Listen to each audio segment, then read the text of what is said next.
Stage 10, Route 280. 280. I'm picking up a signal from the animal. Watch, boy, wait for me! Hey, it's time to make some crazy money. Are you ready? Here we yeah. Okay, anyway. Salutations everybody, VicMonado here. And today I'm playing some more Sonic Adventure 2 Battle. Glad you could join me. Like last video, we're also doing some more car racing here. Well, without the racing, because we're just kind of on a time limit. So we're doing time trials. And as you can see, it feels a bit faster. I'm not sure if it is faster, but it feels a bit faster because dark stages are kind of meant to be a bit more challenging. You know, you've got these nice ramps here. You know, really cool. Oh, wow, that's a real safety hazard, don't you think?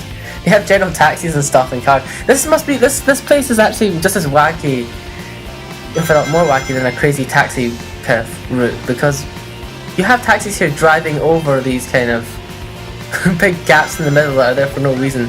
That's really skimping on the budget, don't you think? You can't even put any safety rails there. But yeah, that should actually be a crazy taxi level, because you'd have to be crazy to get in a cab that would go over this bridge. So yeah, and there's even, to make matters worse, you know, there's a mission mode in this where you can get more emblems by, you know, doing extra assignments for these levels. And one of them is don't hit any of these cars. It's pretty difficult, so I don't recommend it. Unless you're in the mood to get frustrated, but you'd have to be in a very special mood for that. Whoa, you see that taxi? Must be driven by BD Joe. Pay more attention. Got rid of him though. One thing I gotta say about these racing stages, that's kind of annoying. Well, not annoying, but kind of disappointing. I just see a loop. Does that a loop-de-loop I see in the? No, it's not. Is that the lack of you know, you saw in the last video I unlocked a kart racing kind of segment. Well, you can't use this car or Tails' tornado car in that mode. They all have just a general kind of racing car, which kind of sucks. I kind of wanted to use these cars. Well, not so much this one. I kind of prefer what Rouge gets to racing in that mode, but Tails' tornado car I would have totally used. Hell, that aside. Yeah, they honestly could have, like, picture this, I've had this thought. Picture this. Instead of us using a car here... Wait a minute, be quiet! I'm just letting Rouge finish what she's saying. Instead of us racing in a car, imagine you're being Sonic and he's in a run cycle right now. Wouldn't this make, like, really good, like, they should make a new Sonic R with this. Like, they should have a new Sonic R, and everybody should be able to, you know, run like that. Knuckles should. And you may think to yourself, you know, because it shouldn't be like that. You can even add in other Sega characters if they want, you know, like Sega All-Stars Racing kind of thing. But I don't think Sonic should be in a car. And you can argue, well, much faster than everyone else because, like, you know, he runs at the speed of sound, whatever. But you've played Sonic and Mario at the Olympic Games, and, you know, everybody in track and field can keep up with Sonic. You know, they just balanced it out that way. So if they did something like that, they could have, you know, Sonic running and just balance it out with everyone else, like in a car or something. Or, you know, Knuckles can run as fast. You've played Sonic R. Or Tails kind of runs the same speed. So, you know, they could totally do this. And the controls here are legit. You know, you would have all these rings to kind of, instead of like coins in Super Mario Kart or whatever. And they would give you special moves, like Sonic would, I don't know, use a Sonic Boom, I don't know. But what I'm trying to say is there's definitely a good kind of game in there that can be made. So, you know, before making something completely new, turning him into a werehog, etc., you know, look at what works and just try and build on it. Oh, and look at that, we're already at the end of the stage. Wow. You know, because you can tell because the road's went completely straight, similar to the other one. Oh, and there is, there's a plane. I wonder if it's him. We found it! Is it just me or he looked really reddish orange in that? Tails. It's like his original design. Oh, flawless! No, it's been a long time since I've seen one of those, I think.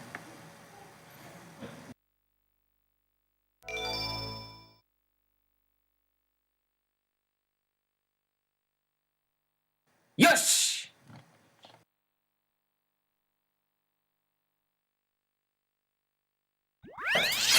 Stage 11, Sky Rail.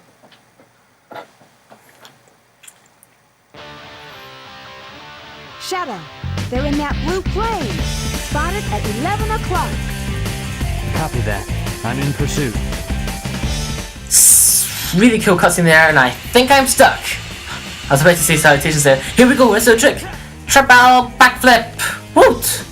That's about 720 degrees, or plus another 360 to that if I'm wrong, probably wrong. Anyway, welcome to Sky Rail, very coincidentally named because if you take away the A and the L at the end and add an M, you get the last year's best-selling RPG game by far. Coincidence or something else? Anyway, this place is pretty much Pumpkin Hill on speed, because we're playing at speed, not because it's on drugs or anything like that. Because, yeah, the locale is Pumpkin Hill, the background is Pumpkin Hill, and you've even got those pumpkin mountain hill thingies, which is really cool, because, oh, I better get a checkpoint. Ooh, almost killed myself. Yeah. It's basically the same thing, but in daytime, which I appreciate. I kinda like that. I kinda like keeping some environments constant, especially when they're environments that I like. But I would have liked to keep the rap version, but instead of some shadow lyrics, so like, I'm at Pumpkin Hill again! And I sound like I was smoking too much there. Anyway, yeah, but generally this is actually one of my least favourite speed levels, mainly because you spend so much time either on the air, as you can see, or on rails. And not on rails as in like, you have no control over it like shooter, but kinda like that, but you're just grinding. And I just think with speed levels it's better when you spend more time running on the ground, because that's kinda what it's all about with speed levels. Here we go, that should get me, yeah, that was cool. Stay cool. Just gonna take. These tanks are invincible from what I can remember, but there's also an upgrade in this level, but I think we're gonna skip that for today and save it for a later video. Oh, I think I just dropped a few frames there somehow. I'll find out later where those frames are dropped, but for now, here we go! I don't know if I sound like Mario there or just some sort of chicken announcing the morning, or rooster if you want to be technical. Let's get ourselves a good grade. Too easy for Hey, it's the grade I got this year.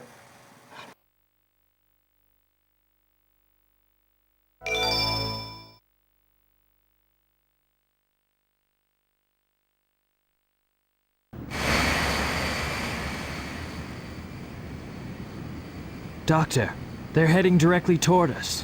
What should we do? Just sit tight. We've got them on radar. There's no way they can get away. I don't know what they are planning, but I'll be sure to give them a warm welcome.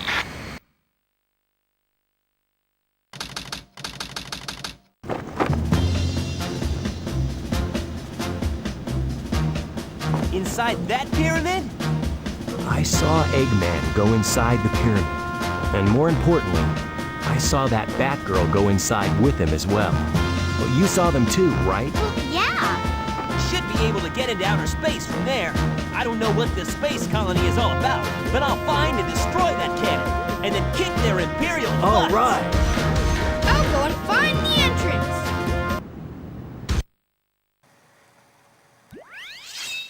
Stage 10, Hidden Base.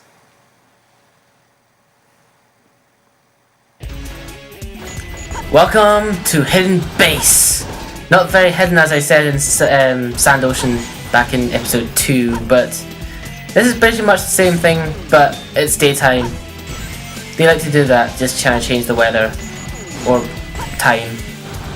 But have the same kind of stage, and I like that, I appreciate that, because I think having a constant kind of theme of areas that just kind of are in the series is important, because, you know, that way you kind of set up this kind of world, and I find Mario games are very successful in doing that.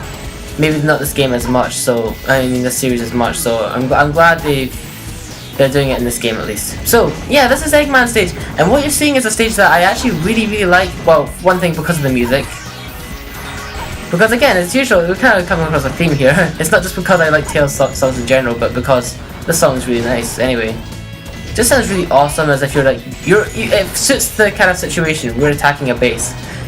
And lots of the enemies we're fighting seem to be gun robots, so it's kind of strange. It's like Eggman has taken over and hacked into all the gun robots. Don't know if you can do that, but no, wait, not the sand. You can't cook eggs in the sand if they're made of tails. I don't know. So another reason the stage has a lot of significance to me is because this here is the first stage I ever saw being played on a GameCube. In fact, I think it was the first time I ever saw a GameCube. I was off to Kawabi's house and he was playing this game, and that's what really brought me over to the GameCube. because, you know, back in those days I wasn't really a gamer, I wasn't interested in buying anything else, you know, like, any more consoles, because I owned an N64. And can I break that? Can you break that secret? No, apparently no. I wasn't interested in any other console because, you know, you don't really care much about graphics when you're young. You know, you do a lot more imagination than critique what the game looks like. At least that's what I was like. But I was like, whoa, look at the graphics and the gameplay, it looks amazing, you know. I was like, whoa, GameCube, must get. And look at this, I'm in a mech and all that stuff, you know. The gameplay seems very varied because I saw the racing stages, and to me this was one of those first games that actually had a flowing narrative with cutscenes. Because back in N64 days, I didn't own many games that had cutscenes. I guess maybe that's one of the reasons I like Banjo-Kazooie a lot, because, you know, there were kind of these kind of scripted cutscenes going on in them. With kind of like, I guess the same goes with Lilac Wars. It made me feel like I was kind of playing a movie or one of the shows I would have watched as a kid on TV. So yeah, this stage has significance, as well as this game does, for my experience of the GameCube console. And it's funny, believe it or not, when I first got this game in its box, when I first got the GameCube, I could only think about getting this game, to the point where when I got shown Smash Brothers, like when I actually got Smash Brothers before this, I was disappointed when I was given that game first. I was like, but I wanted Sonic! When, like, even now, I realise Melee is actually a much better game all around, to be honest.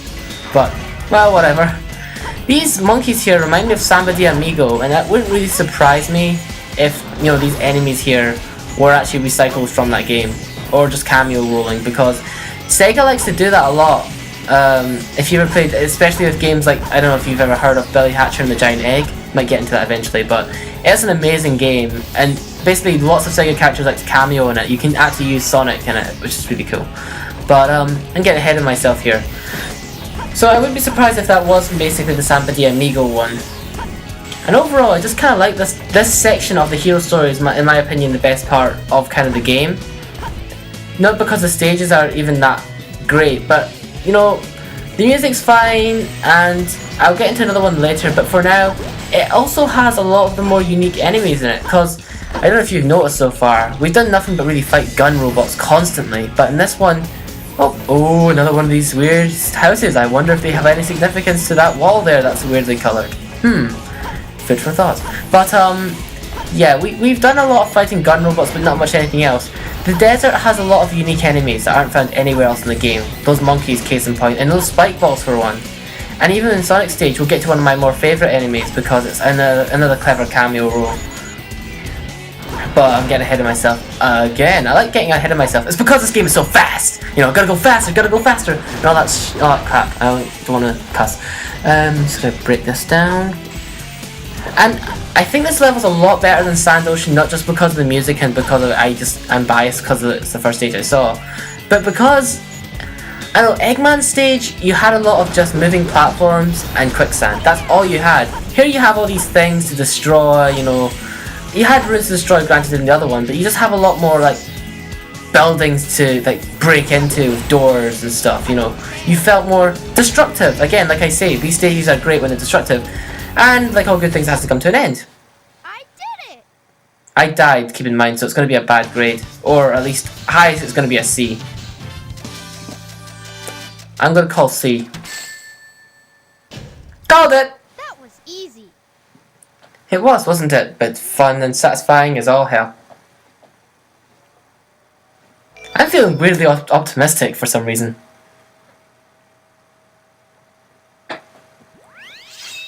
Stage 11, Pyramid Cave.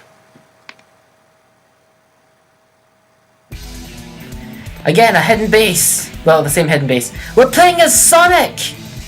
The guy who's like on the cover of this game and is in the name of this game. We're gonna be jumping through rings because it's nice to go through rings and do like speed dashes because rings are cool. And I missed it there and I got a great. That was weird. But yeah, you gotta go through these rings, kind of like Superman 64. Except actually even harder. Look at this. I totally failed that. But that's not the main concept of the stage, which is why this game isn't so bad. Right. This level's music is really good again. I know I keep talking about music. That seems to be a theme here as well, but it honestly is really good.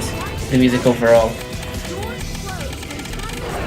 it doesn't actually have to have lyrics to be good, but it really suits the environment, and you know, it sounds epic.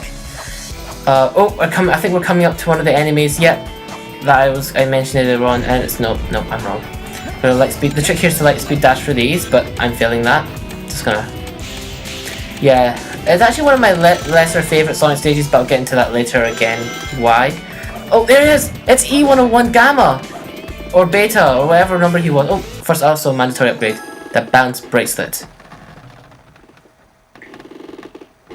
Press B button while in mid-jump to use a bounce attack! Press B again to jump higher! I don't know if that sounded like him or... well, whatever. Let's kill Gamma! Or Beta, I can't remember which one he was. But yeah, Gamma was basically a playable character in the last Sonic Adventure game, which is, I think it's really cool that they actually have him here, but just as a basic enemy. He doesn't appear anywhere else either, so again, you know, it feels like these stages, well, he appears in no other location. I mean, we will find him in Knuckles' stage in a second, but he doesn't appear in anybody else's kind of locale. So, yeah, this is why the pyramid area is like great. I should stop praising it though. Now, we'll get into the reason why I don't like the stage as much in a second, but whatever. I would have ended the video in the last level I did as Tails, but oh wait, before that, we've actually got into the room I don't like. Because, you know, Sonic stages, I feel that they're good when, you know, there's equal amounts of fun platforming as well as you kind of need to be able to be fast and just kind of speed through it in a way, or at least feel like you're progressing, in contrast to Knuckles' and Rouge's stage, which you're basically just in an open area. So it's got to feel like you're getting somewhere. But I don't get that so much with this stage because... dang! I said I liked you! What? Stop it! Stop it! I'm going to destroy you! Man, that was bad. Gamma, I was just complimenting him and he just kills me. Gamma, I'm going to kill all your brethren because of that. Your children's children will pay! Or your manufacturing line will be aborted, I don't know. Anyway, problem is we have to grab this thing and take it back. So, unlike other Sonic stages in this game, it feels like you have to go out of your way to kind of like do a bit of puzzle solving. And, well, that's okay. It's not my thing for Sonic stages. I prefer when you just kind of, you know, running through, as opposed to carrying something safely to a goal. Yeah, I don't even have the speed to go up that ramp. I have to use one of these boosts, see? So that's why this isn't one of my favourite Sonics. Oh god, and the controls for grabbing things, see, case in point, aren't that great. So the game oh man, please don't, I thought I threw it off there for a second. Jeez. Case in point, it feels better when you're speeding through, and just because the controls were made for that. Now earlier on I was going on about something I can't remember. It'll come back to me. Damn it! Stupid ghosts! Can't you just attack me? I prefer that than all that crap. Oh, no points. Oh yeah, I got killed there. Okay. Yeah, I would have ended the video off at Tails' one, but next video I want to get a lot done, so I kind of threw this one in as like a little bonus. How generous! You get to suffer through my awkward commentary for one more. Oh my god, please make it through there. Go on. Okay, thank god. Yeah, for one more video, but alas, it is almost over. I hope you're not too disappointed. And kind of sadly I've not been keeping to my promise about kind of getting a better upload schedule because I'm already a day behind. I was trying to do one every 2 days, but you know, things came up, you know, sister's graduation, birthdays, all that crap. Just kind of came together at one time, so you know, it's not as if it wasn't important stuff. Graduations and birthdays are kind of important. Only come around once a year or once every 4 years. Let's get one up here. No, honestly, I'm very proud of her.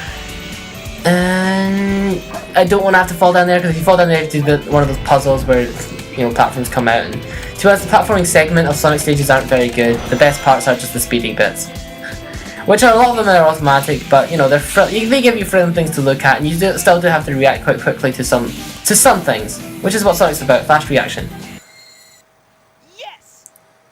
Alright! Let's go make some crazy money!